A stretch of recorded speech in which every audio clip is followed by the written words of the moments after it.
Hello, and welcome back to another episode of the light novel reading from White Album 2. We are currently on Volume 1, continuing on just 2 days until the show. So, on our last episode, Kazusa finally hit her breaking point. It probably should have happened far before now, but she's exhausted. She's way too overworked, and she ended up passing out and crashing, and now she has a horrible fever, and Haruki is trying to stay with her and make her feel better.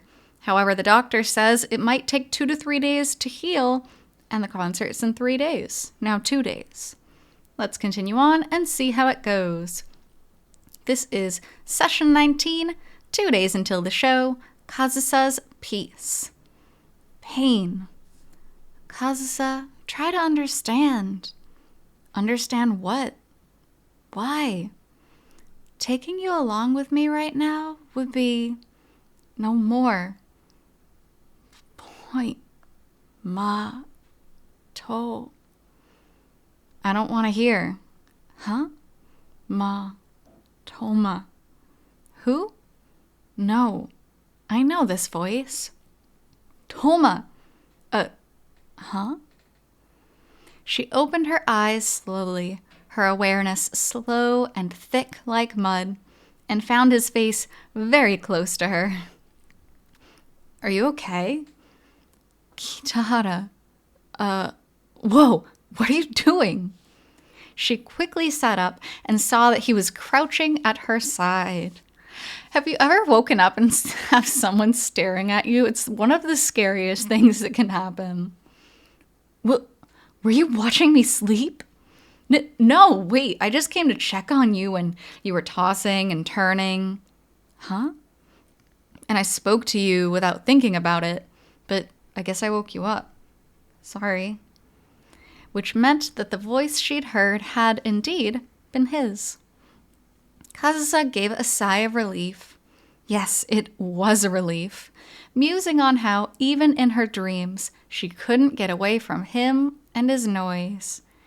I mean, clearly she was delving back into that nightmare once again, so it's definitely good that he was there to kind of snap her out of it. What about your practicing? What time is it? I took a short nap, but I've been practicing ever since. It's 8 in the morning. Wow, a short nap. Didn't he learn anything from literally seeing Kazusa collapsed? You know, maybe, we should focus on getting our proper rest. Nope, he's just gonna take a short nap. At this point, she noticed that it was light outside. 8 in the... Kitahara, what about school? I'm not going, obviously. Oh, I should let the school know I'll be absent. I think I left my phone down in the basement. Is it okay if I use your house phone? Before she could say anything, he called the school and informed them that he wouldn't be attending today. The class rep with his perfect attendance didn't even think twice. She felt a tiny bit of guilt, realizing she had caused him to miss yesterday, too. Anyway, what kind of person had the school's phone number memorized? Maybe that was standard for class reps? That's funny. That really shows the kind of person that Haruki is. So, how are you feeling? Any better? I'm doing better, I think. All right, let's check your temperature. The thermometer showed that while her temperature was lower than last night, it still hadn't fallen below 38 degrees. All normal then. Don't joke about that, please. It still hasn't gone down, huh? He gave a small sigh. Did he have to look so sad? What about breakfast? I have the rice left from yesterday, so I could make some more of that porridge. Are you hungry at all? Yeah. Being hungry after being sick is a very good sign. After she'd gotten changed, eaten her porridge, which tasted the same as the night before, not half bad considering he'd made it himself, and taken her medicine, her mood started to settle a bit too. All right, back into your futon. I'm going to get back to practicing. Stay here and sleep. She'd thought her mood had settled, but something in his words stirred things up again. The dream she just had mixed together with present reality and suddenly set her mind racing. Where are you going? Are you leaving me behind? What's with that look, Toma? Don't worry, I promise I'll stay right here until you fall asleep. He laughed. In all likelihood, there hadn't been any hidden meaning to what he said. But Kazusa, feeling as though he had seen straight through her, growled, "Shut up." "Oh, no, I'm not making fun of you." "Sorry, I'll just be over here. I won't say anything." So, he would stay here for a little while, at least. Kazusa definitely has some trauma, and especially now that she's sick and her guard has been lowered, we're starting to see some of that come out. But what about after she fell asleep? What if she had another nightmare and woke up again only to find that he wasn't there by her side? Driven by this worry, Kazusa began to speak. "Hey, Kitahara, play that guitar solo for me so I can see how far you've gotten." "Huh? What? Why? You're not in any state to..." "Shut up and play. Get to it. There's no time to waste." "Don't be ridiculous. You have a fever. Just let me..." "No complaining." She stopped him with a yell, grabbed his shoulder to steady herself, and made her way shakily toward the basement. Maybe she was being pushy, but she really didn't want to be alone. Oh, it's gotta be lonely being a high schooler all in that same house by herself. That's just so sad. So, moving on to Haruki's piece. "You're still making some serious mistakes." "Yeah. In about 5 places?" Toma had forced me to play this guitar solo for her, but now and then she would lose track of what she was saying, or say the same thing several times. She clearly wasn't in her usual form, and it was likely because of the fever. What do you mean likely because of the fever? Obviously it's because of the fever. Anyway, this still isn't good enough. I barely call that playing. She sighed, which seemed to cause her a bit of pain. "I know, I'm going to keep working on it, so will you go back and sleep in the living room?" I appreciated her concern, but she was still barely able to sit up straight. "Here, you can lean on me." No. And yet, the invalid herself, whose voice showed no energy whatsoever, made a strange display of stubbornness. "What do you mean, no?" "I'm staying here. I can't just leave you be with that crappy playing." "I'm fine, I promise. I can practice on my own. Come on. I mean, we've only got 2 days left. I can't not worry." "But you need to get some rest today." "No, I can't do that. I told you I'd make it work. I'd get you into shape so you could play this part, so Toma." Maybe all of this had slipped out because of her fever, but somehow that made me even more certain that she truly meant it. How many people at school, or in the world for that matter, knew that Kazusa Toma was such a sincere person? Of course, that didn't mean I could go along with what she was demanding. "I appreciate it, but no, I want you to sleep." "Why? You don't care about the success of this show?" That's not a fair question to ask. "Of course I do, but if you don't sleep, I won't be able to relax and focus on my playing." I was sure that even Toma would back down at that. Surely. "I'll sleep here then." Huh? It sounded like a joke, but Toma wasn't in any condition to toss out jokes. "I'll settle down and sleep here. Then you'll be able to play, right?" "I guess, but how will you be able to sleep with the guitar playing?" Even if I had my headphones on, there was no keeping the guitar itself from making any noise whatsoever. I wouldn't be able to practice as well with a mute on. "No whining. This is for the show. You said you'd do what I told you." That wasn't the problem. Kitahara, have you given up? She's trying so hard. She just really doesn't want to be alone. But she can't say that out loud because that would be embarrassing. Before I could ask, on what? She continued, I haven't. I'm gonna get past this cold and play, and I'm gonna make your guitar solo into something perfect. So I... At that moment, as Toma looked me in the eye, something else seemed to cross her field of vision. Maybe she was picturing the view from the stage on the day of the show.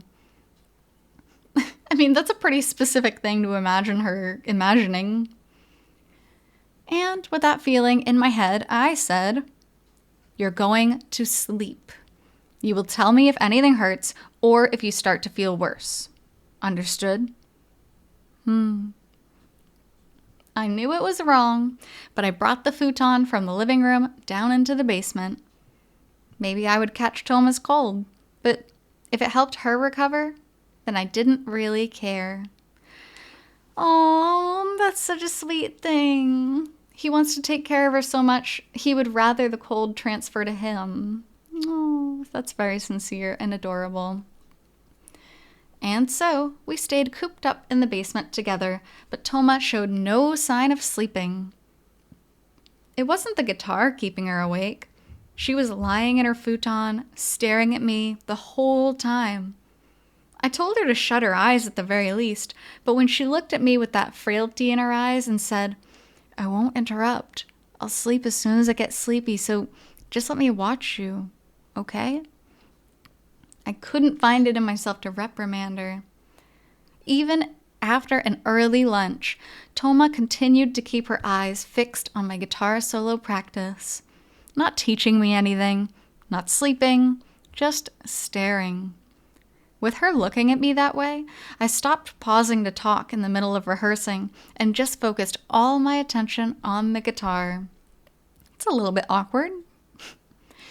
By the way, this was Thursday, which meant that Toma's cleaning lady would be coming by, but I had completely forgotten about that. Actually, even if I had remembered, it still would have taken me by surprise. In the evening, when I went upstairs to get a new ice pillow for Toma, I found the cleaner, an amiable-looking middle-aged woman, in the living room. In other words, a mystery auntie. We both jumped. Apparently she had been there since the early afternoon. After talking with her for a short while, I returned to the basement and told Toma, who, it turns out, had also forgotten she would be there. What an awkward thing for the cleaning lady to have a guy suddenly come up the stairs. A man that you're not expecting to be there. Oh, yeah, I guess it's Thursday. Perfect. I had a lot of laundry piling up. From what you said, I assumed she was from some cleaning company. She said she lives in the neighborhood. Shibata-san, I think. Same thing. Same thing how? That made her more like a housekeeper or maid. Toma really just couldn't be bothered with details. I told her what was going on with you, and she got worried. She also said she would make dinner later. Oh, that's sweet. Cleaning was the only thing in her job description, but when I told her the situation, she had immediately declared that she would handle the cooking. She was nothing but friendly and obliging. She also said she would buy some groceries so you could have something other than rice porridge. Is there anything particular you want? Pudding, jello, something. Don't care otherwise. Predictable. And while this is her usual request, it does sound like something a sick person would request, like really easy to eat foods like puddings, jellos, porridge. But then this is just Toma wanting sweets.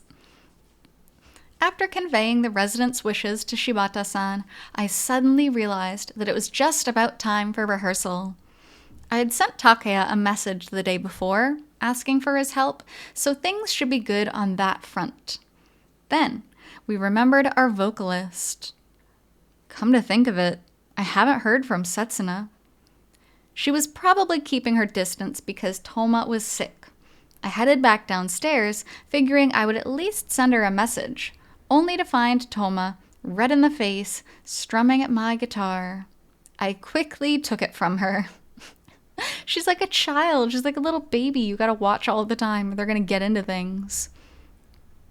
I took her temperature, found that it was still over 38, lectured her to go back to sleep, and, in the process, forgot to send Setsuna that message.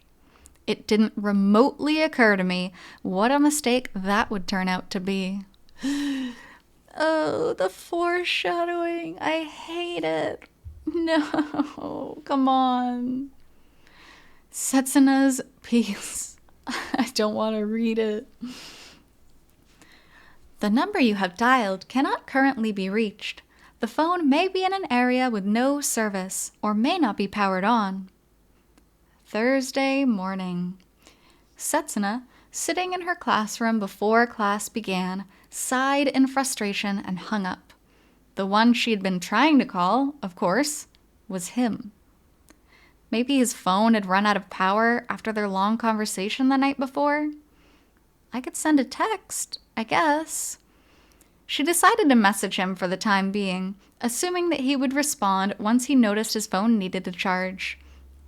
But after that, though she waited and waited, no contact was forthcoming from him. She tried calling the Toma's home phone just before noon, but no one picked up then either. Maybe the symptoms were still pretty serious. Take care, Toma-san, Haruki-kun. I know this will clear up. With that in her mind, trusting the two of them, she finished the school day. Wow, so Toma's still up over 38. Takeya gave a long sigh. Somehow, it's easy to forget about Takeya because, they never talk about him that much, but he's definitely should be worried about Kazusa at this point because of the show. There was a rehearsal for the show today. Oh, no. And of course, Kazusa can't be there, and Haruki forgot. Setsuna and Takeya sat in the gym listening to the other performers while waiting for their turn. Yeah, the housekeeper told me when I called earlier. There was still no getting through to his phone, but when she had called the Toma house a short while before, a middle-aged woman who came twice a week had answered. Man, Toma has a housekeeper? I'm not surprised. I feel like living by yourself would get kinda lonely at a time like this, though. Normally I'd think it would be nice, but I'm not sure Toma-san really likes living by herself that much, though. You think? This is Toma we're talking about. But here's where people misunderstand her. They think, oh, she's a loner. Oh, she's always angry. She's always brooding. She likes to be alone. That's not the case. She's just so misunderstood. She has a hard time making friends. It's hard. It's hard having your parent be famous, too. While she understood what Takeya was getting at, based on Setsuna's own first-hand experience with Kazusa, it didn't seem like solitude was what she truly wanted. Though that might just be her own assumption. Oh, so what did Haruki say? He's been taking care of her the whole time. The housekeeper seemed pretty busy, too, so I didn't ask too many more questions. He's really using up a lot of his luck here. That jerk. Huh? I'm just wondering how long it's gonna be before he realizes his phone's dead. Man, I hope things work out in time. The show's the day after tomorrow. Less than 48 hours away. It'll be fine. Toma-san will get better. Yes, Setsuna truly believed that. I mean, that's all you can do, right? You believe, because there's no way they could possibly program a synth at this time, with so little time left before the show, especially one that can match Toma's prowess. Even if Toma gets better, it's Haruki I'm really worried about. If he's taking care of her, that means he can't practice. That solo in Sound of Destiny. Think he's gonna be able to play it? Yes, Haruki-kun can make it work. I know he can. She trusted him. She could trust him because they were friends. The fact that Haruki's got a girl who'll talk about him like that when I'm right here, I'll never understand it. Izuka-kun, what's wrong? You've been in a weird mood this whole time. Nothing. Well, Setsuna-chan, if you believe that, then I will too. We'll make this happen the day after tomorrow. The synths and I will be watching from the wings. We have a bass and drums because of you, Izuka-kun. Thank you so much. We'll be counting on you for the show too. Setsuna-chan. The nicer you are, the more I hate Haruki. What? He's such a funny friend, and he's such a... I was going to say good person. He's still a player, but he's very funny. Just as Setsuna tipped her head in confusion, the committee member at the microphone called for the light music club. With Takeya's urging, Setsuna climbed the gymnasium stage. Seeing her there, a number of people started shouting, "Hey, Ogiso's about to rehearse! Go get everyone! Ogiso's gonna sing!" Pointing, staring, rapt, hastily beckoning people from the entrance to the gym. In an instant, everyone was focusing on Setsuna as she stood on the stage. What a popular girl. What a weird feeling that must be, too. At the same time, Setsuna... God, do they have to get so noisy over a rehearsal? Hey, Setsuna-chan, what's up? Huh? Oh, nothing. While she shook her head at Takeya, something had come home to her. This was the stage where she would be singing the day after tomorrow. Not at karaoke, or in the music room, or on the roof, or at Kazusa's house, but here. It was so big.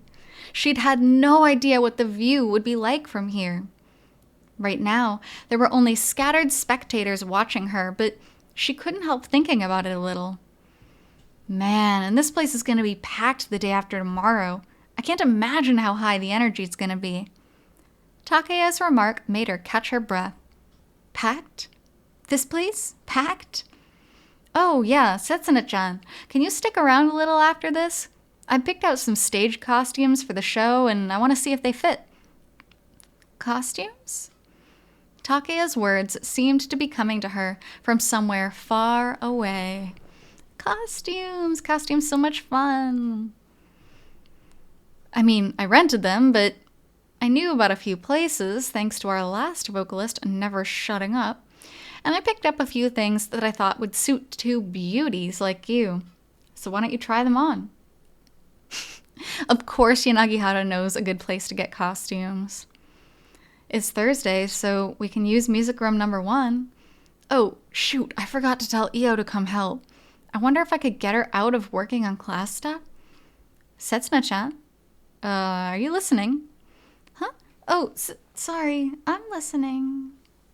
Hey, is something wrong? Don't tell me you're getting stage fright all of a sudden. Setsuna-chan? All right, start the performance. Setsuna's ears failed to pick up the committee member's voice. Setsuna-chan, what do you want to do? About what? The rehearsal. All we have are synths. Do you want to try singing?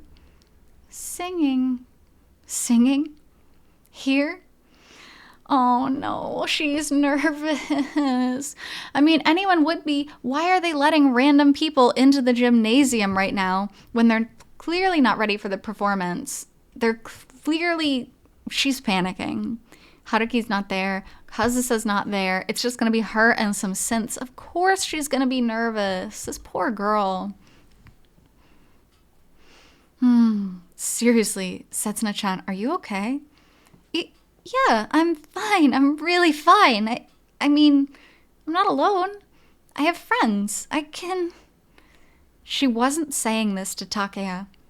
It was a desperate, feeble attempt to persuade herself. She had come this far because she loved singing. She had been able to come this far because she had people who praised her voice, who valued and needed her. Oh, she's just used to karaoke. But the current situation seemed to be hounding her, mocking her and her heart. Hey, let's get started, please. She heard someone's voice far away. Start? Start what? The song? Singing? Here? Alone? I'm scared. I never wanted to be alone again. Why is this happening? I'm scared. I'm scared. I don't want to be here. I want to run away. I want to leave. Help me. And for one moment, in the back of Setsuna's mind, there arose a vivid image of Kazusa lying prone and of him at her side, taking care of her. Oh, now she's having anxiety about other things. This is just a terrible mess. She failed to notice that her hands were shaking as anxiety continued to build and swell somewhere within her heart. Any more, and she would... sorry, Takeya called out. We don't have all our members here today, so we're not performing. We just wanted to confirm the program. Setsuna looked up with a start. Izuka-kun. We can test the outfits tomorrow. There should be some classrooms somewhere we can use. Takeya smiled, as though it were no big deal at all. But this only made Setsuna feel guiltier, and she looked down. I mean, Takeya's a good person, one, but he's also used to dealing with girls and dealing with girls' emotions. And in that sense, I feel like he can understand how she's feeling and how to sort of prevent it from getting worse. And in that sense, thank goodness Takeya was there. Terror. The emotion dominating Setsuna had been reduced to that single word. It had become very plain to her. She couldn't stand on a stage like that alone. She had made it this far because she had felt that she wasn't alone. Haruki-kun. She gripped her phone tightly in her pocket. Fear. Fear. She believed that he simply hadn't checked his phone. She believed that he simply hadn't noticed it was out of power. But what if that wasn't it? What if he had known and was keeping his phone turned off on purpose? No, that was impossible. He had promised that he would never leave her alone again. But what if I get shut out again? Man, why didn't he check his phone? She shook her head, stamping out that awful thought. She trusted him. She trusted him. Setsuna continued to do her utmost to convince herself. Haruki, get it together. If you make a promise to someone, you have to follow through on it. You can't do this. Especially at such a crucial moment 2 days before the show. You had a rehearsal, your friends were expecting you. Terrible. So we will leave that off here for today. Thank you so much for being here with me on this episode of White Album 2's light novel series, and I'll be back to you with more content shortly. So until then, I hope you take care. See you!